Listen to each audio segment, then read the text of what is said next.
ማለት ላንተ ብቻ የምትይዘው ሳይሆን ያንተን መክሊት ለሌላ የምትተርፈው ነው ለሌላ የምትተርፈው ምክንያቱም የመክሊቱና የጸጋው ዋና መታወቂያ አንዱ መገለጫው ያንተ መክሊት ለሌሎቹ ድህነት በር ሲከፍት ነው ለአምላኩ የነበረው አረዳድ የተዛባ ግንዛቤ ነው አምላኩን የተረዳበት አውድ ጨካኝ ፈላጭ ቆራጭ አድርጎ ነው ይብቻ አድርጎ ነው የተረዳ ስለዚህ እግዚአብሔርን ጨካኝ ብቻ አድርገው የሚረዱ አገልጋዮች አሉ እንደዚህ መሆን መቻል የለበትም ሰው የተሰጠው መክሊት ሊቀልበት አይገባም ትልቅ ደዌ ነው በመንፈሳዊ ህይወት ትልቁ ደዌ የተሰጠውን ጸጋ አቅልሎ ማለት ከአምላክ ጋር መኖር ከመላእክት ጋር መኖር ከተሰጡ የማይነሳ ደስታ የራስ የሆነ ደስታ ከገቡ ማጣት ወደ ለለበት ደስታ መግባት እንችላለን ስለዚህ በጎ አገልግሎት ነውና አገልግሎታችንን አምላካችን እግዚአብሔር ይቀበልልን ከመገብርሔር ለእግዚአብሔር ተቀነዩ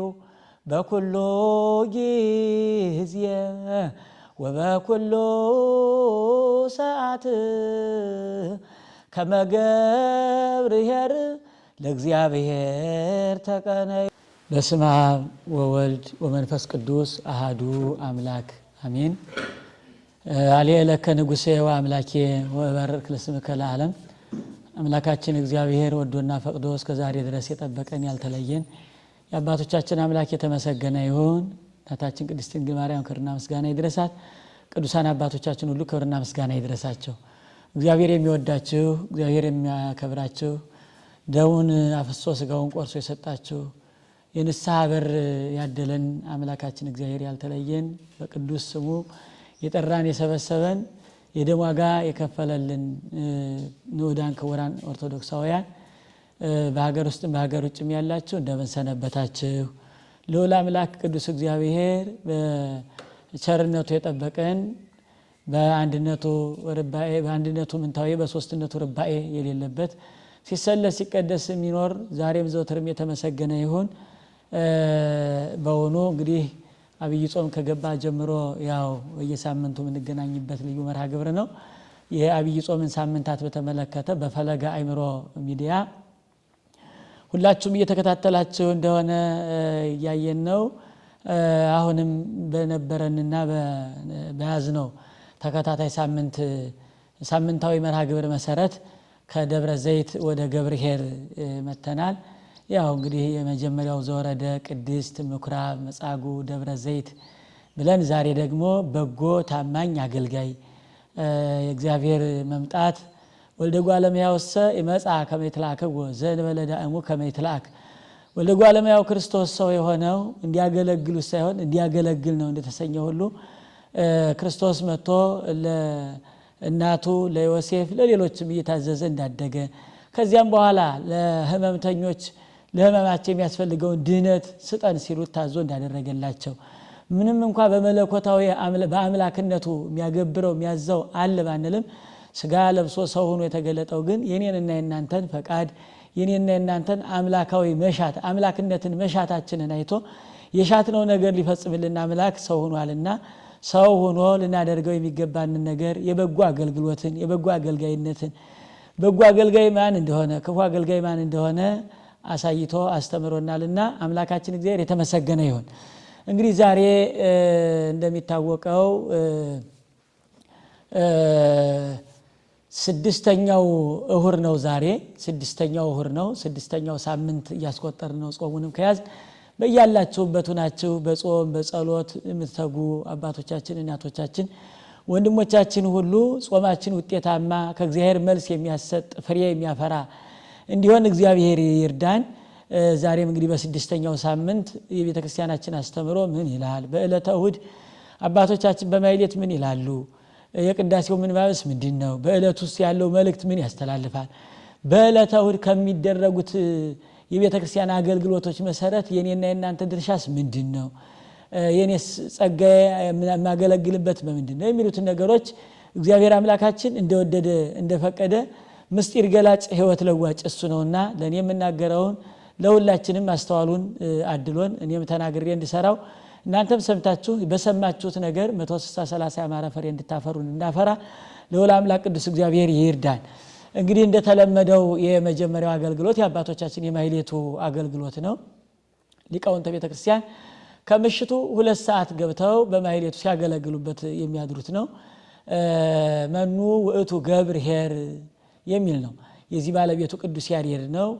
ከማቴዎስ ወንጌል ምዕራፍ 25 ከቁጥር 14 ጀምሮ ያለውን ኃይለ ቃል ቅዱስ ያሬድ በዜማ አምላካችን እግዚአብሔር ይከተሉት ለነበሩት ያስተማራቸውን ትምህርት ምሳሌ መስሎ ምስጢር አመስጥሮ የነገራቸውን ቅዱስ ያሬድ ደግሞ በዜማ አለዝቦ አዋህዶ አስማምቶ ጣዕም ያለው ልቡናን የሚመስጥ ቢሰሙት የማይሰለች ህሊናን የሚያነቃቃ ለአገልግሎት የሚያበረታ አባቶቻችን እንዳይደክሙ ጣዕመ ዜማው እንዲበረቱ ምስጢሩ ኃይለ ቃሉ በውስጣቸው እየተላለፈ ሙሉ ሌሊት ሲያመሰገኑ እንደው ትንሽ ደቂቃ ያገለገሉት በማይመስል ደረጃ ይኸው ነጋ ደግሞ ሳንጨርሰው ከዚህ ሳናደርሰው ነጋ አመለጠን በማለት እየሳሱ የሚያገለግሉለት የቅዱስ ያሬድ ዜማ ነውና ከሱ አንዱን ብለን አባቶቻችን ከሚሉት አንዱን ብለን ቀጥታ ወደ ወንጌሉ እንገባለን ማለት ነው። መኑ ውእቱ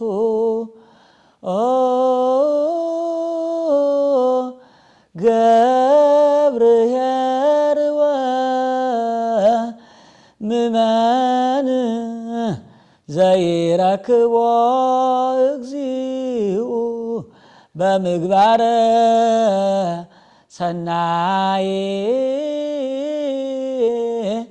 ወይሰይሞ ዲበ ኩሉ ንዋዩ ካይበ ይቤሎ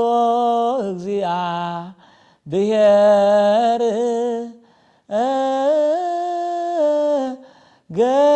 ገብርኄር ወምእመን ዘበውሁድ ምእመነ ኮንከ ዲበ ብዙ ሳይመከ ውስተ ፍስሓሁ ለእግዚእከ ይላል ቅዱስ ያሬድ። መኑ ውእቱ ገብርኄር ወምእመን ታማኝ በጎ አገልጋይ ማን ነው?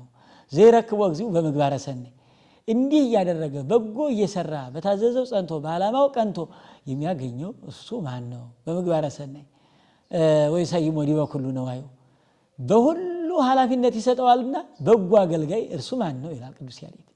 ካይበ ቤሎ እግዚአብሔር ዘበውሁድ ምእመነ ኮንከ በትንሹ ታምነሃል አንተ ዲበ ብዙ ሰይመከ ውስተ ፍስሓሁ ለእግዚእከ ወደ ጌታህ ደስታ ግባ አለው ይላል ቅዱስ ያሬድ። አምላካችን መድኃኒታችን ኢየሱስ ክርስቶስ ምስጢሩን ከዜማው ኃይለ ቃሉን ከምስጢሩ አዋህዶ አዛምዶ ለቅዱስ ያሬድ የገለጸ ቤተክርስቲያናችንን ባሉ አባቶቻችን አድሮ እንድንገለገል ይረዳ። ዛሬም በእኔ በደካማውና በሁላችንም አምላካችን እግዚአብሔር ተምረን የምንለወጥበት ሰምተን የምናፈራበት ለንስሐ ሕይወት የምንበቃበት እንዲሆን እግዚአብሔር ይርዳን። አባቶቻችን እንዲህ እያሉ ካደሩ በኋላ ሲነጋ 11 ሰዓት በተለመደው ወደ ቅዳሴው ካህናት ይገባሉ። የመጀመሪያው ዲያቆን የሐዋርያው ቅዱስ ጳውሎስ መልእክት ወደ ጢሞቴዎስ ልጁ በላከው ሁለተኛ ጢሞቴዎስ ምዕራፍ 2 ያለውን ኃይለ ቃል መነሻ አድርጎ ዲያቆኑ አንቦ ያሰማናል። በዚህ ክፍለ ትምህርት ውስጥ ያለው መልእክት ምንድነው? ልጄ ጢሞቴዎስ በጸጋው እንዴት ማገልገል እንዳለበት፣ ኃላፊነትን መወጣት እንዴት መትጋት እንዳለበት ሰፋ አድርጎ ያስተማረው ለሊቀ ጳጳስነት ሐዋርያውን የሚተካ ተናገር በከንፈሬ ተቀመጥ በወንበሬ እንዲሉ አባቶቻችን ቅዱስ ጳውሎስ ሐዋርያው ራሱ ብቻ አስተምሮ አላለፈም። እሱን ተክቶ ነው አባቶቻችን ሲያልፉ እየተኩ ነው ያለፉት። ጴጥሮስ ቀለሚንጦስን፣ ጳውሎስ ጢሞቴዎስን፣ ሙሴ ኢያሱን፣ ኤልያስ ኤልሳን ተክተዋል አባቶቻችን። አምላካችን እግዚአብሔር ለቤተ ክርስቲያን ትክስጥልን፣ ለሀገራችን የሚተካ ትውልድ አባቶቻችን የሚተካ እንደ አባቶቻችን በቅንነቱ በፍቅሩ በታማኝነቱ አገርን በማገልገል በተሰጡት ኃላፊነት ሁሉ ታምኖ የሚያገለግል ታማኝ አገልጋይን አምላካችን እግዚአብሔር ለሁላችንም ያድለን። እኛም በተሰጠን ጸጋ እንድናገለግል እርሱ ይርዳን እና በጸጋ አገልግል ኩሎሙ አርአያ ወአምሳለ በቃልከ ወበምግባሪከ ወበሃይማኖትከ በሃይማኖት በምግባር በስራ ባነጋገር ሁሉ ምሳሌ ሆናቸው ከመበለቶች ተረት ራቅ ዘወትር ሰውነትክን እግዚአብሔርን መምሰል አስለምድ ኦ ጢሞቴዎስ ወልዴ ህቀማይ ጸንተከ አደራህን ልጅ ጠብቅ ይለዋል።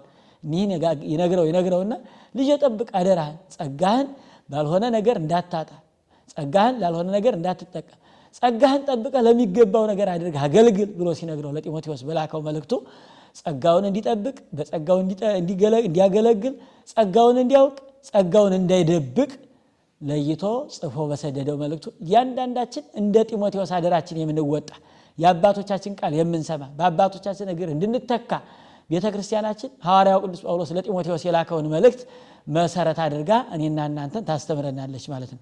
ሁለተኛው ሐዋርያው የቅዱስ ጴጥሮስ መልእክት በምዕራፍ 5 ከቁጥር 1 ጀምሮ ባለው መልእክቱ እንዲሁ የጸጋን ጉዳይ የአገልግሎትን ጥቅምና የዓለም አገልግሎትን ጉዳት ሰፋ አድርጎ ሐዋርያው ቅዱስ ጴጥሮስ ለሐዋርያት መሪ ፊታውራሪ ተደርጎ የተሾመው ቅዱስ ጴጥሮስ የጻፈው መልእክት እርሱም እንዲሁ ስለ አገልግሎት ስለ በጎነት ስለ መንፈሳዊ አገልግሎት ሰፋ አድርጎ የአገልግሎትን ጥቅም የአገልግሎትን ምላስ ስፋት የምታሰጠውን ክብር በጻፈበት መልእክቱ እሱ የቅዱስ ጴጥሮስ መልእክትን እንዲሁ ይመክረናል። ይቀጥልና ንፍቁ ቄስ የሐዋርያት ሥራ ምዕራፍ 1 እርሱን መነሻ አድርጎ ከቁጥር 6 ጀምሮ ያለውን ኃይለ ቃል መነሻ አድርጎ እንዛለው ህውረ ነው የሚለው በጋራ በአንድነት ሳሉ ይላል። ይሄ ደግሞ ጌታችን ማድረግ ወደ ሰማያዊ አባቱ መሄዱን መነሻ አድርጎ የሐዋርያትን ህብረት በህብረት ማገልገል በመደማመጥ ማገልገል በመተጋገዝ ማገልገል በመረዳዳት ማገልገል በአንዱ ጸጋ አንዱ እንዲጠቀም በአንዱ ጸጋ አንዱ እንዲማር አምላካችን እግዚአብሔር እንዲህ ሳርግ እንዳያችሁኝ እኔ እንዲሁ እመጣለሁ እያድገክሙ ጓለማውታ ተኮኑ የሟች ልጆች ሆናችሁ ተቀሩ ዘንድ እንዲሁ አልተዋችሁም ፌኑ ለክሙ ጰራቅሊጦሳ መንፈስ ቅዱስን ልክላችኋለሁ ብሏቸዋልና በጋራ ማገልገል መንፈስ ቅዱስን እንደሚያሰጥ ጸጋ እንዳለው ኃይለ እግዚአብሔር አምላካዊ ፈቃድ እንደሆነ በጋራ ማገልገል የህዋሳቶቻችን እንኳን ህብረት የሚያሳዩን አንድነት ነው። አይን ከእጅ ጋር እጅ ካፍንጫ ከእግር ካፍ ሁሉም ህዋሳቶቻችን ተደማምጠው አንዱ ለአንዱ ረዳት አጋዥ ሆነው በጋራ ማገልገል እንዴት እንደሚቻል የሚያሳይ ክፍል ስለሆነ በአዳራቢው ካህን ደግሞ እርሱን ያሳየና ይቀጥልና ገባሬ ሰናዩ ዲያቆን በምስባክ ቅዱስ እግዚአብሔር ለነብይ እግዚአብሔር ዳዊት በገለጸለት መሰረት ከነብዩ ዳዊት ያነሳና በምስባክ እርሱን ያሰማን። ከዚያ ቀጥሎ ገባሬ ሰናዩ ካህን ወንጌሉን የማቴዎስ ወንጌል ምዕራፍ 25 ከቁጥር 14 ጀምሮ እስመ ከመብሲ ዘይነግድ ወጸዋ አላግብርት ይሆነው የሚለው በሚነግድ ሰው አምሳል ብላቴኖቹን ቢትወደዶቹን አገልጋዮቹን ጠራ። አገልጋዮቹን ጠርቶ ለአንዱ 1 መክሊት ለአንዱ 2 መክሊት ለአንዱ 5 መክሊት ሰጠው የሚለው የወንጌል ክፍል ነው። መንገድ እንደሚሄድ አገልጋዮቹንም ጠርቶ ሊያተርፉበት ገንዘብ እንደሰጣቸው ሰው ሁሉ ይሆናል። ለእያንዳንዱ እንደ ችሎታው ለአንዱ 5 ለአንዱ 2 ለአንዱ 1 ሰጠና ወዲያውኑ ሄደ። ያ ባለ 5ቱ መክሊት ተቀበለው ሄዶ ነግዶ ሌላ 5 መክሊት አተረፈ። እንዲሁም 2ቱ የተቀበለውን 2 መክሊት ለሌላ ወስዶ አትርፎ 2 መክሊት አተረፈ። አንድ መክሊት የተቀበለው ግን ሄዶ ምድርን ቆፈረና የጌታውን መክሊት ቀበረ። ከብዙ ጊዜ በኋላ የነዚህ አገልጋዮች ጌታ ተመልሶ ተቆጣጠራቸው። 5 መክሊት የተቀበለውንም ቀረበና አቤቱ 5 መክሊት ሰጥተኸኛል ነበረምን? እነሆ ሌላ 5 አተረፍኩበት አለው። 5 አተረፍኩበት አለው። 2 መክሊት የተቀረበ ጌታውን መልሶ አንተ የታመንህ በጎ አገልጋይ በጥቂት የታመንህ ስለሆነ በብዙ እሾምሃለሁ ወደ ጌታ ደስታ ግባ አለው። 2 መክሊት የተቀበለው መጥቶ አቤቱ 2 መክሊት ሰጥተኸኛል ነበረምን? እነሆ 2 መክሊትን አተረፍኩ አለ። ጌታውም መልካም አንተ የታመንህ በጎ አገልጋይ በጥቂቱ የታመንህ ስለሆንክ በብዙ እሾምሃለሁ ወደ ጌታ ደስታ ግባ አለው። 1 መክሊት የተቀበለው መጣና እንዲህ አለ፣ አቤቱ አንተ ካልዘራበት የምታጭድ ካልበተንክበት የምትሰበስብ ጨካኝ ሰው እንደሆነ አውቃለሁ። ስለፈራሁም ሄድሁና መክሊትህን በምድር ውስጥ ቀበር። እንግዲህ እነሆ መክሊትህ። ጌታውን መልሶ እንዲህ አለው፣ አንተ ክፉና ሰነፍ አገልጋይ እኔ ካልዘራሁበት የማጭድ ካልበተንሁበት የምሰበስብ ጨካኝ ሰው እንደሆንኩ ታውቃለህን? ገንዘቤን ለለዋጮች ለሚነግዱ ለሚያተርፉ መስጠት በተገባህ ነበር። እኔም ራሴ መጥቼ ገንዘቤን ከትርፉ ጋር በወሰድሁ ነበር። ከዚያ የቆሙትንም እንዲህ አላቸው፣ ይህንን መክሊት ከእርሱ ተቀብላችሁ 10 መክሊት ላለው ስጡት። ላለው ሁሉ ይሰጡታል፣ ላለው ይጨምሩለታል፣ ለሌለው ግን ያንኑ ያለውን ይወስዱበታል። ክፉን አገልጋይም ግን ልቅሶና ጥርስ ማፋጨት ወዳለበት በውጭ ወዳለ ጨለማ አወጣችሁ ጣሉት ይላል የቃሉ ባለቤት አምላካችን እግዚአብሔር የተመሰገነ ይሁን። እንግዲህ ኦርቶዶክሳውያን ወንጌሉን እንደሰማ ነው አምላካችን እግዚአብሔር እነዚህ በምሳሌ ያስተማረ የነገረን የመከረን እያንዳንዳችን የኔና የናንተ ያለ ዘመናችን በአገልግሎት እንዴት ማሳለፍ እንዳለብን አገልግሎታችን ምን መምሰል እንዳለበት የተሰጠን መክሊት ፈልገን እንድናገለግል ያስችል ዘንድ ምሳሌ መስሎ አስተምሯል አምላካችን እግዚአብሔር። ስለዚህ ለጊዜው ለሐዋርያት ነው፣ ፍጻሜው ግን ለኔና ለናንተ ነው። በዚህ ክፍለ ትምህርት ውስጥ ምንድነው የምናገኘው መልእክት ነው? በተደጋጋሚ በየዓመቱ የምንሰማው በየጊዜው የምናነበው በተለያዩ መምህራን የምንሰማው ነውና አጠር ባለ መንገድ ከበጎቹ አገልጋዮች የምንረዳው ምንድነው ከተባለ አንደኛው መክሊት የተባለ ለእያንዳንዳችን የሚሰጥ ጸጋ እንደሆነ መረዳት ያስፈልጋል። ለእያንዳንዱ ሰው ጸጋ እንደሚሰጠው ጸጋ እግዚአብሔርን ጥንቱን ሲፈጥረን እንድናገለግል እንድንገለገልበት ነውና ጸጋ እንደሰጠን እነዚህ መክሊት የተሰጣቸው ሰዎች ምንድነው ያደረጉት ከተባለ አንደኛ ወዲያውኑ ወደ ስራ መግባት ነው።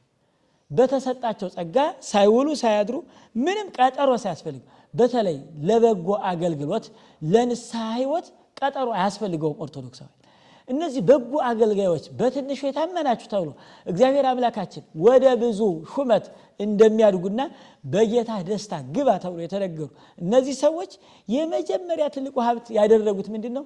ፈጥኖ ወደ ስራ መግባት። እያንዳንዳችን ባለን ጸጋ በተሰጠን መክሊት ፈጥነን መስራት ያስፈልጋል። መቅጠር አያስፈልገውም።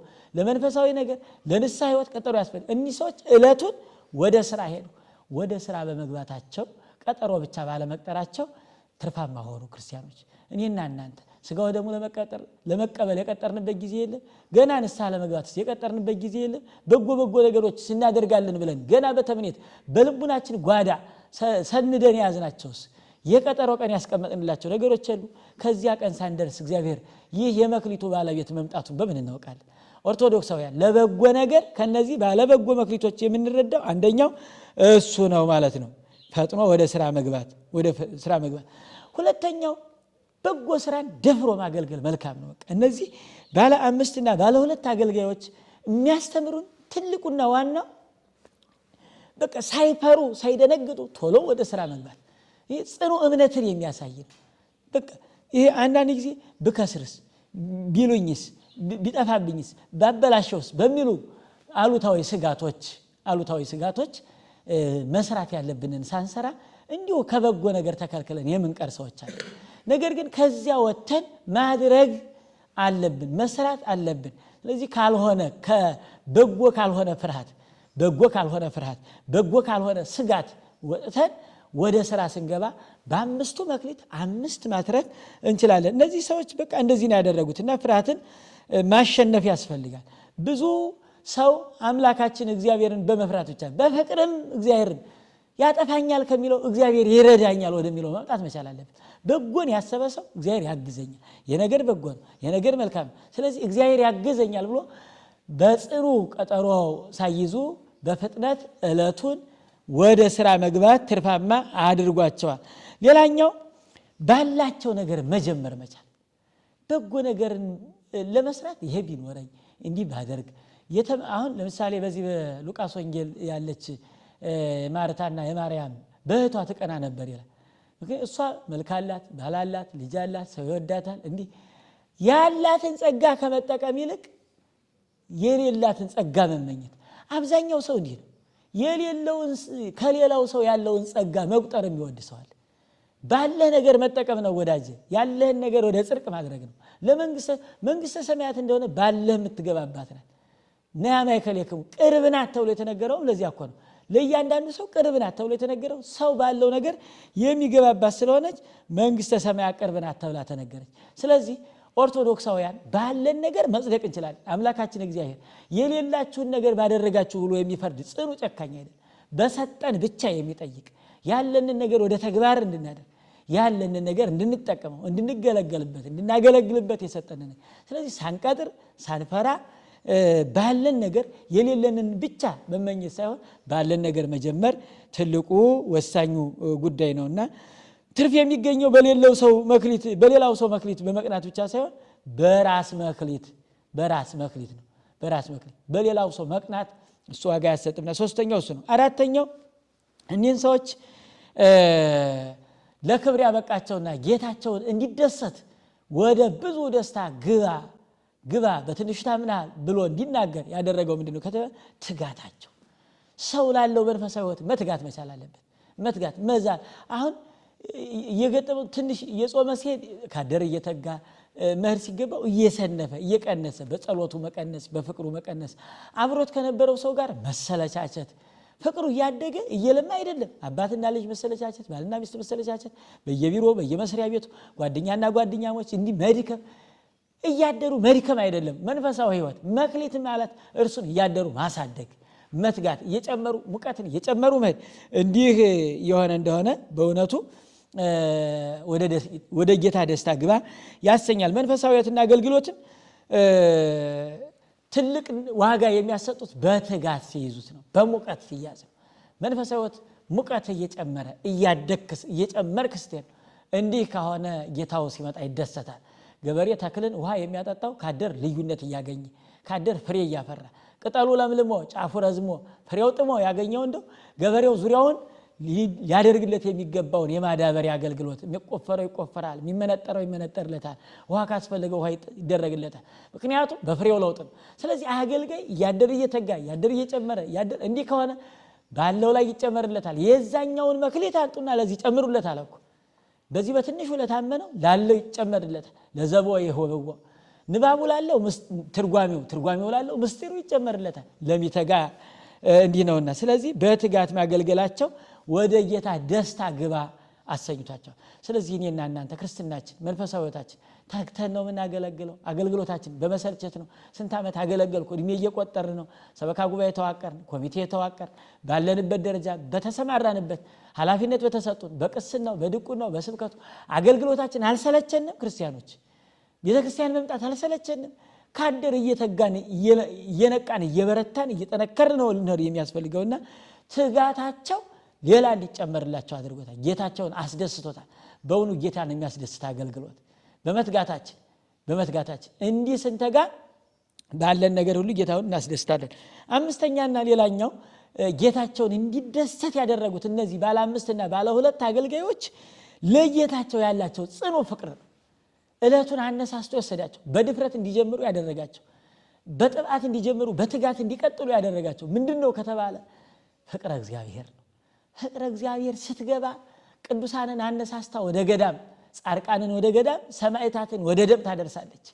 በፍቅረ እግዚአብሔር የሚጀመር አገልግሎት ከፊት ለፊት የሚታይ ጣዕመ መንግስተ ሰማያትን እያሰበ የሚጋደል አገልጋይ የሚደርስበትን መነቀፍን፣ መጠላትን፣ መገፋትን፣ መድከምን፣ መሰልቸትን አይደለም ጣዕመ መንግስተ ሰማያት በውስጡ እየተመላለሰችበት ፍቅረ እግዚአብሔር እንደ እሳት እየተቀጣጠለችለት። ምክንያቱም እንጨት የጨመሩበት እሳት ነዲዱ እየጨመረ እንደሚሄድ ሁሉ አገልግሎትን ፍቅረ እግዚአብሔር ሲጨመርባት ኃይል ጽድ እያገኘች አንበሳ ማሰገድ፣ ጠል ማውረድ፣ ባህር መክፈል፣ እሳት ማዝነም፣ ሰማይ መለጎም ታስችላለች። ኃይል መንፈሳዊት በፍቅረ እግዚአብሔር የተቃኘች ስትሆን ሌላውም ተገልጋዩ ጣዕም እያገኘ ይሄዳልና እኒህ በጎ ያሰኛቸው እነዚህ ነገሮችና ሌሎችንም ጨምረው ስለያዙ ነው። ስለዚህ እኔና እናንተ እንዴት ነው እያገለገልን ያለነው? በገንዘባችን፣ በመንፈሳዊ ሕይወታችን፣ በትዳራችን፣ በምናኔያችን፣ በጉባኤያችን፣ በተለያዩ በተሰማራንባቸው እጃችን ላይ ባሉት መክሊቶች እንዴት ነው እያገለገልን ያለነው? በቁርጥ ልቡና ያለ ፍርሃት በትጋት ፍቅረ እግዚአብሔርን ተስፋ ባደረገ ፍቅረ እግዚአብሔርን በያዘ ገንዘብ ነው እያገለገለ ያለ? በምን መልኩ ነው የሚለው ነገር ይዘን ከኒህ አገልጋዮች ልንማር ያስፈልጋል። ይሄኛው አገልጋይስ ምንድነው የገጠመው ችግር?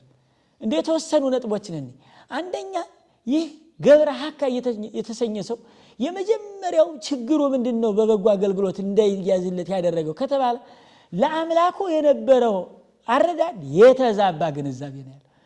አምላኩን የተረዳበት አውድ ጨካኝ፣ ፈላጭ፣ ቆራጭ አድርጎ ነው ይህ ብቻ አድርጎ ነው የተረዳ። ስለዚህ እግዚአብሔርን ጨካኝ ብቻ አድርገው የሚረዱ አገልጋዮች አሉ። እንደዚህ መሆን መቻል የለበትም። ስለዚህ የሰነፉ አገልጋይ ጌታውን የሚያውቀው በቸርነቱ ሳይሆን በጨካኔው ነው። ጨካኝ ነው። ካልዘራህበት የምታጭድ አለኩ፣ ካልበተንክበት የምትሰበስብ።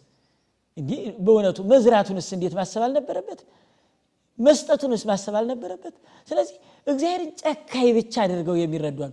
አንዳንዶቹ ይሄ እንደዚህ አይነት እግዚአብሔርን በጭካኔ ፈሪሃ እግዚአብሔርን በፍቅረ እግዚአብሔር ስንይዘው ነው ዋጋ ሊያሰጥም ይችላል።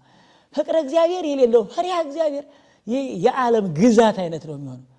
እግዚአብሔርን ጨካኝ አድርጎ እንደማየት ያለ በጣም በጣም በጣም የአገልግሎት ስህተት የለም። እና ብዙዎቻችን ለቤተ ክርስቲያን የተረዳ አሁን ብዙዎቹ ቤተ ክርስቲያን የሚረዷት የተዛባ ግንዛቤ ናቸው። የማትለውን የማታስተምረውን የማታደርገውን ያለ ስሟ ስም የሚሰጧት እኮ የተዛባ ግንዛቤ ስላላቸው ጨካኝ አይደለችም።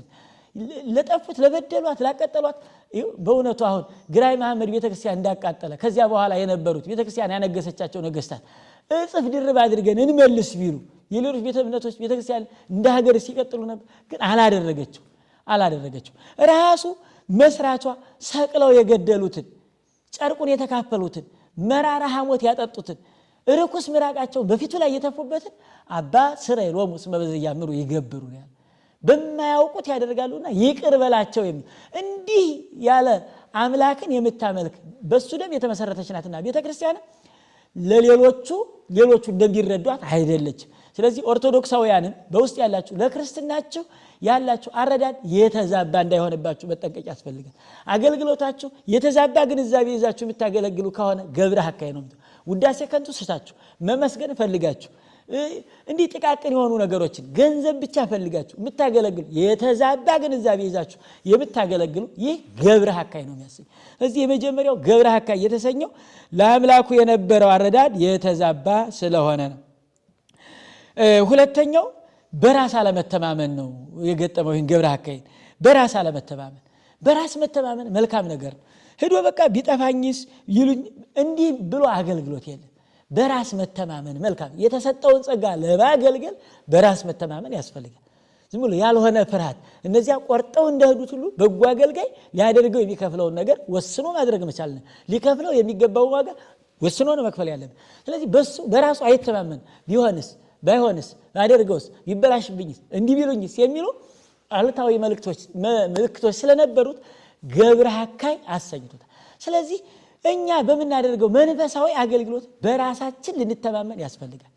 ለምንሰራቸው እርግጠኞች ሆነን መስራት ሳንጠራጠር በልቡናችን ሳናመነታ ሳናጉረመርም።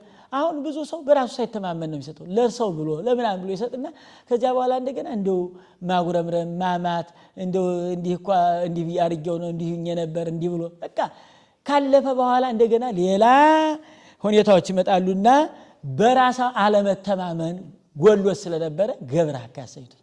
በጸጋ ለማገልገል በራስ መተማመን ወሳኝ ጉዳይ ነው። ሌላኛው ሶስተኛው ይሄ ገብረ ሐካይ የገጠመው ችግር ምንድነው ከተባለ ቅሬታና ንቀት ነው የገጠመው።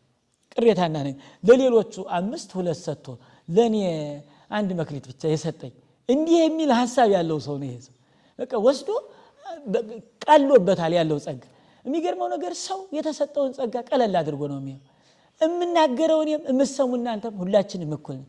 ሰው የተሰጠው መክሊት ሊቀልበት አይገባም። ትልቅ ደዌ ነው። በመንፈሳዊ ሕይወት ትልቁ ደዌ የተሰጠውን ጸጋ አቅልሎ ማለት። በዓለም ደረጃ ትንሽ ነገር ትልቅ ነገር ዋጋ እንዳላቸው እኮ ማየት ይቻላል። እናታችን እመቤታችን ቅድስት ድንግል ማርያም የስምዖን ነፍስ እንዲማር ያደረገችው በጥርኙ አይደል? በዚህ ዓለም ያሉ መልካም ነገሮች ሁሉ ዋጋ እንዳላቸው እኮ በዚህ መማር እንችላለን። ስለዚህ ከዚህ አንፃር ይህ ሰው ገብረ ሐካይ ያሰኘው የተሰጠውን መክሊት በቅሬታና በንቀት ነው አየው።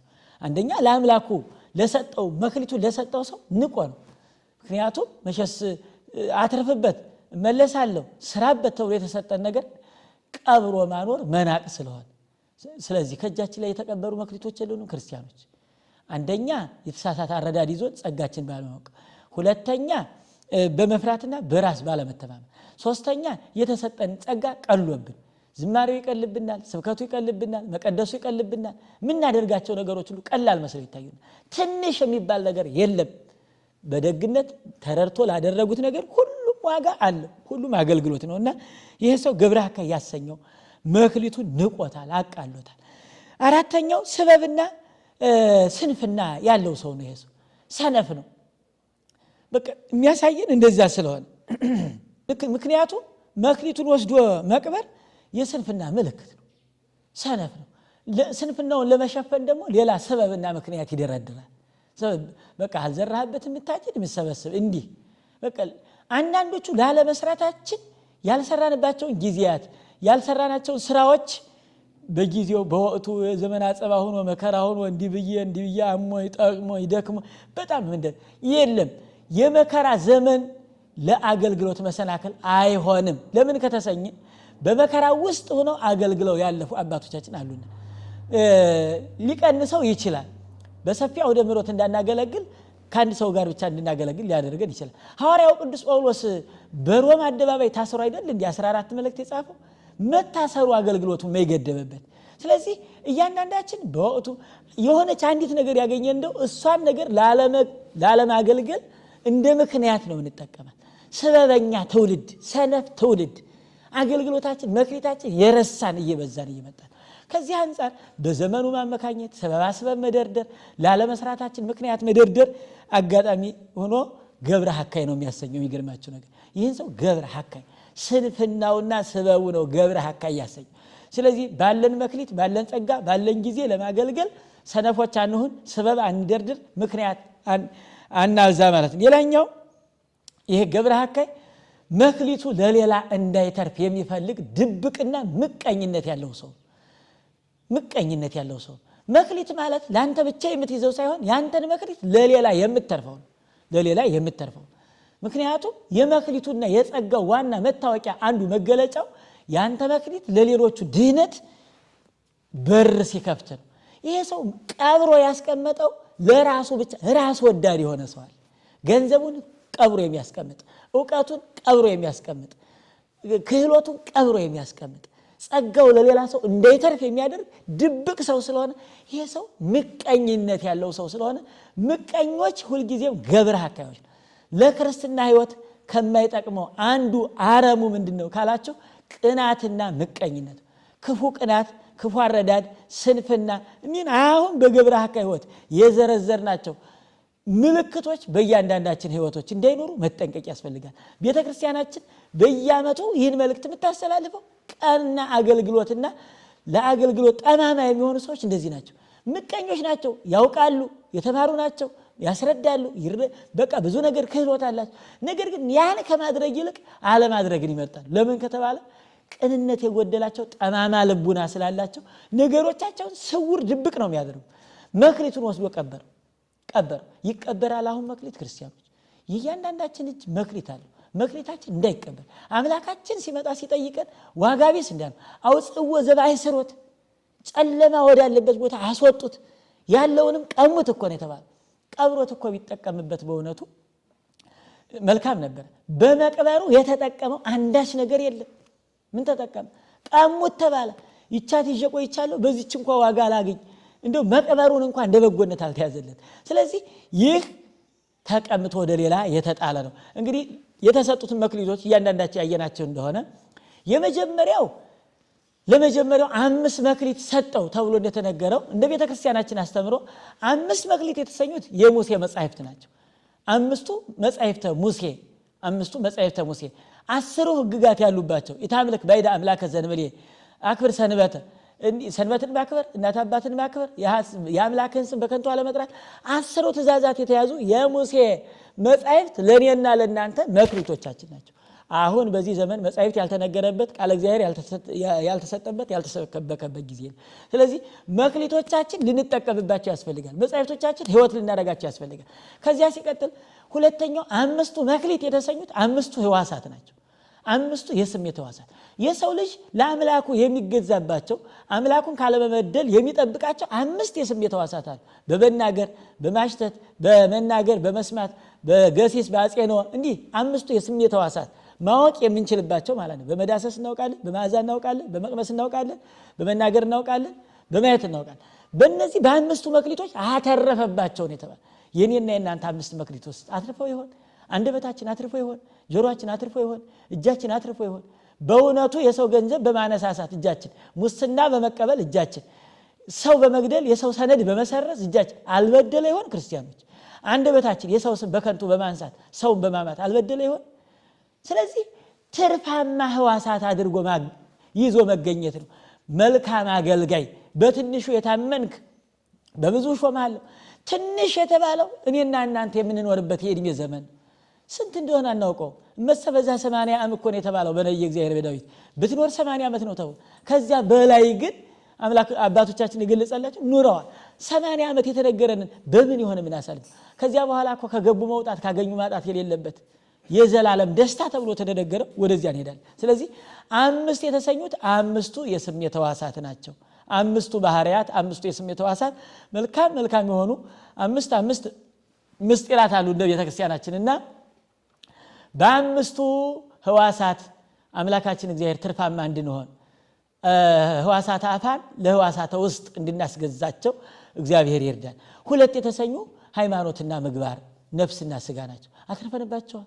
ሃይማኖታዊ ስራ እንሰራለን። ስራዎቻችን ምን ይመስላል? ውሏችን ምንድነው? ስለዚህ ትርፋማ በሁለቱ በሃይማኖት በምግባር በነፍስና በስጋ በዚህ ዓለምና ዘበንቲያት ከፈጠረ ክሌታ ዓለማት ይላል ማር ይስሐቅ የተሰኘው ሊቅ። ስላንተ 2 ዓለም ፈጠረ ተብሏል። በሐዘናቸው በደስታቸው አትርፈውበታል።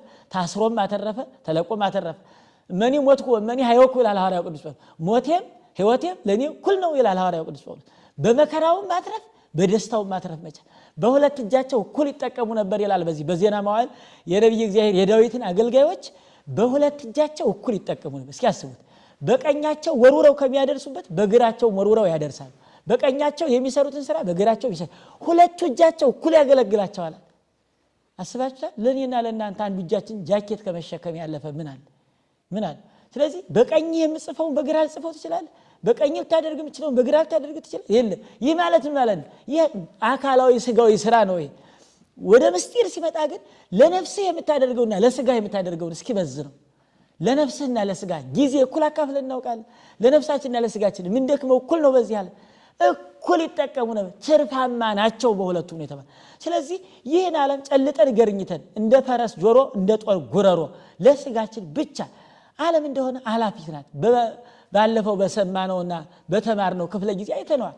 አመ ይመጽእ በግርማ መንግስቱ አሚያ ይትከወስ ይሰጣል። ይህ ዓለም እንዳልነበረ ይጠቀለላል። አምላካችን እግዚአብሔር ይመጣል ብለን ሳምንት ስላየ ነው። ስለዚህ በሁለቱም ዓለም ትርፋማ መሆን አስፈላጊ ነው። ክርስቲያኖች በስጋ ልንጎርሰው ልንለብሰው የሚገባንን ሰዓቱን ጊዜውን አክብረን እንደ ስጋ እንደ ዓለም እንደ ኑሮ የተሰጠንን መክሊት ስልጣንም ሆነ ሀብትም ሆነ ጉልበትም ሆነ ጤናም ሆነ በአግባቡ እንጠቀምበት። ስልጣናችን ተጠቅመን ጊዜያችን ተጠቅመን ጉልበታችን ተጠቅመን ገንዘባችን ተጠቅመን ሰውን ልንገልበት ሰውን ልናጠፋበት ሀገር ልናፈርስበት አይገባም። በዚህም ዓለም እንጂ ልንጠቀምበት ያስፈልጋል። እሱ ተሹሞ እሱ አግንቶ እንዲያደረገልን ለሀገር ለወገን ለዘመድ ላሉት ሁሉ ለቤተ ክርስቲያን በእነሱ ዘመን እያልን አይደል ስልጣናቸውን ጊዜያቸውን ዕውቀታቸውን ተጠቅመው እኮ አገር ሰርተው ያለፉት እና አፄ ላሊበላ ነገስታቱን የመሰሉ በቅድስናው ዓለም እኔን ብቻ ማረኝ ሳይሆን ሰይጣንን ማረልኝ እስከ ማለት የደረሱ ይህን ዓለም መጠቀም ማለት ይሄ ነው። ክርስቲያኖች በሁለቱም ዓለም ትርፋማ መሆን በእውኑ እኔና እናንተ ለማንኛው ነው እየተጋን ያለው? የሚያሳስበን ለማንኛው ነው? የጊዜ ቀመር አልሞላልን ብሎ ቀኑ ጨለማ መስሎ የሚታየን ነገሮቹ ሁሉ ተራራ መስለውብን ያለ ለሚያልፈው ዓለም ብቻ አይደለም፣ ትተነው ለምንሄደው ነገር ብቻ አይደለም። በዚያኛው ዓለምስ ለሚመጣው ዓለምስ ምንድነው የሚጠበቅብን? ምንድነው እያደረግን ያለነው? ስለዚህ ሁለቱ መክሊቶች የተሰኙ የዓለምና ያኛው ዓለም በሁለቱም ዓለም ደስተኛ ሆነን እንድንኖር እግዚአብሔር ይርዳል። በነፍሳችንና በስጋችን እንድንከብር አምላካችን በቸርነቱ ይርዳል። አንድ የተሰኘ ሃይማኖት ነው እንግዲህ የታምልክ ባይዳ አምላከ ዘእንበሌ ከሁሉም ጠቅሎ ታምልክ ባይዳ አምላከ ዘእንበሌ ከኔ በቀር ሌላ አምላክ አይኖርህ። ያ ማለት አምላካችን እግዚአብሔር ነው። እንዳዘዘን እንደወዱ እንደፈቃዱ መኖር ነው። እዚህ ሃይማኖት የሚሸረሸርበት ሃይማኖታዊ ጉዳዮች እንደቀላል የሚታዩበት ለሃይማኖታዊ ነገሮች ጊዜ የማይሰጥበት ሰው ጧት ተነስቶ ኪዳን ለማድረስ ለማስቀደስ ለበጎ ነገሮች ሃይማኖታዊ ለሆኑ ነገሮች ሁሉ ዋዘኛ ቦዘኔ የሆነው ህዝብ እየበዛ ነውና ሃይማኖታዊ ጉዳዮችን ጥንቅቅ አድርገን ከእውቀቱ ጀምሮ የምናምነውን ሃይማኖታችን ምን እንደሆነ ተረድተን ማስረዳት ሌሎቹ በእኛ ሃይማኖት ግራ እንዳይጋቡ ሃይማኖታችን ግልጽ አድርጎ ከአማኙ ከህይወት ከትምህርት ከእውቀት ከማንኛውም ከኑሯችን ሁሉ የምናምነውን ሃይማኖት ማሳየት ያስፈልጋል። እንዲሆነ እንደሆነ ወደ ጌታ ደስታ ግባ ብሎ እንደተናገረው አምላካችን እግዚአብሔር ወደ ጌታ ደስታ ግባ ብሎታል። ምንድነው ወደ ጌታ ደስታ ግባ ማለት? ክርስቲያኖች አንደኛ ከራሱ ከደስታው ባለቤት ከእግዚአብሔር ጋር መኖር። በጣም እንዴት ያለ መታደል ነው በእውነቱ። ከእግዚአብሔር ጋር መኖር ሰው ከእህት ከወንድም ከአባት ከእናት ከሚያውቁት ሰው ጋር መኖር ትልቅ ደስታ አይደል? ደስታ እኮ ነው። ከምታውቁ አሁን አንድ ጓደኛና አንድ ጓደኛ እንኳን አብረው ኑሮ ሲለያዩ ይላቀሳሉ። በቃ አብሮ መኖር ደስታቸው ስለሆነ በቃ በተለያየ አንድ ሰው በሞት ሲለየን እኮ ምን ያክል እንደምናዝን እንደምንከፋ ታውቁታላችሁ። ወደ ጌታ ደስታ ግባ ማለት ከእግዚአብሔር ጋር መኖርን ገንዘብህ አድርጋ ከእግዚአብሔር ጋር መኖር በጣም ፍጹም የሆነ ደስታ። ደስታው የሌላ አይደለም። የዚህ ዓለም ደስታ ይነጠቃል። ብናገኝ እናጣለን፣ ጤነኛ ብንሆን እንታመማለን፣ ወጣት ብንሆን እንሸመግላለን፣ መናገር ብንችል ማንናገርበት ጊዜ ይመጣል። ፍጹም የሆነ የጌታን ደስታ ገንዘብ አድርግ ነው። ሁለተኛ ወደ ጌታ ደስታ ግባ የተባለው ይህ ደስታ ምንድነው ከተባለ የድካምን ፍሬ ማየት። አዎ ቅዱሳን አዩት እኮ ሐዋርያው ቅዱስ ጳውሎስ ለህድና አፍቃለሁ አለዋ የሥራውን ፍሬ ለማየት የተጋድሏችን የውሏችን ውጤት ሰርታችሁ ማታ ላይ የሥራችሁን ውጤት ስታዩት ምን ያክል እንደሚያስደስታችሁ በዚህ ዓለም ግርማ ሌሊቱን ድምፅ አራዊቱን ኃይል አጋንንቱን ታግሰው የዚህን ዓለም ጣይም ደስታ ንቀው አጎዛ ለብሰው ቅጠል በልተው ጫካ ገብተው ዲያብሎስ ድል ነስተው የፍሬያቸው ውጤት ያዩት ነው። አክሊሉ ሲመጣ ወደ ጌታ ደስታ ግባ ሲባሉ ምን ያክል የድካምን ፍሬ ማየት የድካምን የጾማችን ውጤቱ ከቶ ምን ይሆን ክርስቲያኖች? አሁን ከጾምን በኋላ የጾማችን ፍሬ ማየት ፍሬውን እንደማየት ያለ ምን ደስታ አለ? እናት ምጡን የምትረሳው የልጇን ህይወት ስታይ አይደል? ምጥን ያስረሳል የልጅን ህይወት ማየት። የዚህን ዓለም ድካም የሚያስረሳው የሥራቸውን ውጤት ሲያዩት። ስለዚህ የሚያስደስት ወደ ጌታ ደስታ ግባ የሚያሰኝ መልካም ፍሬ እንድናፈራ መትጋት ያስፈልጋልና ይሄ ነው። ሶስተኛ በሥራቸው አምላካችን እግዚአብሔር ተጨምሮላቸው የሥራቸው ውጤት ካዩ ከቅዱሳን ህብረት መጨመር ነው። ከቅዱሳን ከነቅዱስ ሚካኤል ከነቅዱስ ገብርኤል ከነቅዱስ ራጉኤል ከነ አብርሃም ከነ ይስሐቅ ከነ ያዕቆብ ቢአርክ በዲበ ምድር አብርሃም ፍቁሬ ተብሎ ከተነገረላቸው ከነዚህ ደስታ ጋር አብሮ መኖር ከመላእክት ህብረት ከመጨመር በላይ ደስታ አለ። ወደ ጌታ ደስታ ግባ። ስለዚህ ይህ ደስታ ሊቀልብን ይገባል። ይህ ደስታ ሲቀልብን ነው የዓለምን ግብር መተው የሚያቅተን የሚቸግረን ዓለማዊን ግብር መተው ክፋትን መተው ተንኮልን መተው የሚያቅተን ይህን ደስታ ስንተው እና ይህን የመሰለ ከቅዱሳን ህይወት ጋር መኖር ሶስተኛው ትልቁ ነገር ነው። ሌላኛው የማይለወጥና የማይናወጥ ለዘላለም የሚኖር ደስታ። ቢገርም እኮ በጊዜ የማይለካ የማይገደብ ለዘላለም የሚኖር ነው ይሄ ደስታ። ግባ በትንሹ ታምናል ተብሎ የተባለ ለዘላለም ወደሚኖረው ደስታ መለወጥ መናወጥ የሌለበት እንደው በዚህ ዓለም በልተነው አይመቸን የዚህ ዓለም ደስታ እንደምታዩት ነው።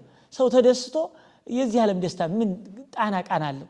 እንደው የዚያኛው ዓለም መናወጥ የሌለበት መግለጽ ከምችለው በላይ ካልገቡበት የማይታወቅ ደስታ ፍጹም የሆነ ደስታ በዚያ ልክ ነውና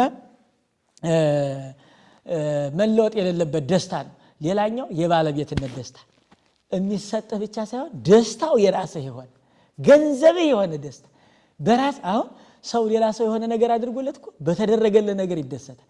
ይልቁንም ደግሞ አንተ በምታደርገው ነገር ምን ያክል። ስለዚህ የራስ የሆነ ደስታ ነው ያ ደስታ። ተሰጠ ገንዘብ ሆነ የራስ ሆነ ማለት ነው። በዚህ ጊዜ በዚህ ሰዓት በዚህ ዘመን የማይባል የማይለካ መለወጥ መናወጥ የሌለበት የራስ ሆኖ የሚቀጥል ፍጹም ደስታ። ለዚያ ደስታ አምላካችን እግዚአብሔር ያድለን። በእውኑ እንግዲህ ይህን እናደርግ የምንችለው ይህን ደስታ የምናገኘው እንደ መጀመሪያዎቹ እንደ በጎቹ አገልጋዮች በአገልግሎታችን ስንተጋ ገብረ ሐካይ የተሰኘበትን የነጥቦቹን ለይተን ዘርዝረን ለአምላኩ ያለውን አረዳድ ስንፍናውን ራስ ወዳድነቱ ምቀኝነቱን ተንኮሉን እነዚህን ነገሮች ተረርተን ከነዚህ ነገሮች ጸድተን ስንኖር ወደዚህ አሁን ወደ ዘረዘር ነው ከአምላክ ጋር መኖር ከመላእክት ጋር መኖር ከተሰጡ የማይነሳ ደስታ የራስ የሆነ ደስታ ከገቡ ማጣት ወደ ለለበት ደስታ መግባት እንችላለን። ስለዚህ በጎ አገልግሎት ነውና አገልግሎታችንን አምላካችን እግዚአብሔር ይቀበልልን። ከመገብርሔር ለእግዚአብሔር ተቀነዩ በኩሉ ጊዜ ወበኩሉ ሰዓት ከመገብርሔር ለእግዚአብሔር ተቀነዩ በኩሉ መዓልት ወበኩሉ ሌሊት ከመገብርሔር ለእግዚአብሔር ተቀነዩ ጾሙ ወጸልዩ በንጹህ ልብ ወአክብሩ ሰንበተ በጽድቅ ከመ ገብርኄር ለእግዚአብሔር ተቀነዩ ለቢጽክሙ ሰናየ ሃልዩ አብሔሊ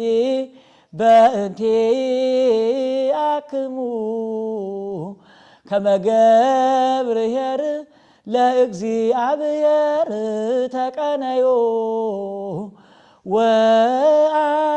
ወአግዝዋ እምኃጢአት ለነፍስክሙ ይላል ቅዱስ ያሬድ።